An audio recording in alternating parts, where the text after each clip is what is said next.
সোনালী ধানের হাসি। মাঠে নেমেছে কৃষকরা। শুরু ধান কাটার মৌসুম।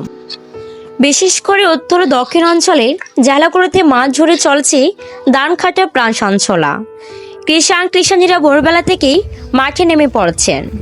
হাতের কাছে আর হাসিমুখে তারা তুলে নিচ্ছেন সারা বছরের পরিশ্রমের ফসল। এবছর আবহাওয়া অনুকূলের তাকায় এবং রোগবালাই তুলনামূলক কম হওয়ায় ধানের উৎপাদন ভালো হয়েছে বলে জানিয়েছেন কৃষকরা। ফলে বাজারে ধানের দাম ভালো থাকলে কৃষকরা আশানুরূপ লাভের প্রত্যাশা করছেন। তবে কিছু অঞ্চলে শ্রমিক সংকট এবং পরিবহন খরচ বেড়ে যাওয়ায় উদ্বেগ দেখা দিয়েছে। গ্রামের মাঠে মাঠে এখন শুধু সোনালী ধানের গান, আর কৃষকের চোখে মুখে ফুটে উঠেছে পরিশ্রমের মধুর হাসি।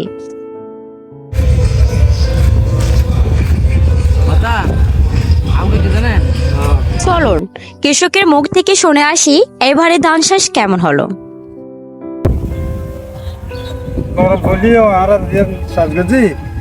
বেশি ভালো হয়েছে, গরম গইলেও এখন আর পরে গিয়ে গেছে, বেশি ভালো হয়েছে ফসল বেশি হানি গজন হাল বেশি নয়। আর তো ফলন ভালো এনে বেশি ভালো হয়েছে।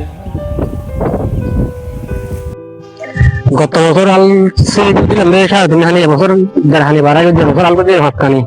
গত বছর এবছর ধান বেশি ভালো হইয়ে, এবছরের ধান 17 করে হাড়ি হয়েছে।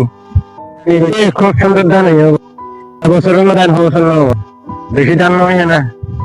ওরা ইন্ডিয়া আনি দেয় কোটা মরে না ধান না, খুব সুন্দর ধান। হস্তর মাঝে ওনারা কিভাবে যে গান একটু নিয়ে আন কষ্ট করে করছে। এখন বৃষ্টি যখন একটু কম যখন তখন কষ্ট করে তুলে লেগে যায়। ফলন কেন এবার ফলন যথেষ্ট ভালো হয়েছে।